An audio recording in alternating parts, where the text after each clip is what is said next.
Градинарите годинава ќе добијат поголеми субвенции со новата владина програма за финансиска поддршка во земјоделството. За хектар домати се предвидени 30.000 динари, што е 50% повеќе во споредба со минатата година, а за пиперки и компири по 23.000 динари, што е зголемување за 15%. Површините под лубеници, диња и тиква ќе бидат поддржани со 6.000 динари, а под граф, боранија, грашок, зелка и други градинарски култури со 20.000 динари.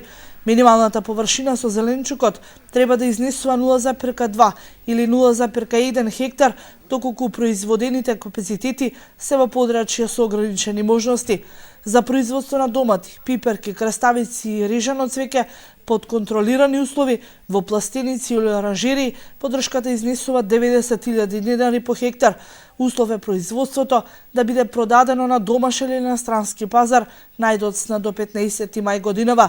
Дополнителни плаќања ќе добијат и градинарите кои производството ќе го предадат во преработувачките капацитети од ноември 2011 до октомври годинава. Субвенциите се 1,5 динар, освен за производителите на пиперки и корнишони кои ќе добијат по 2,5 денари за килограм.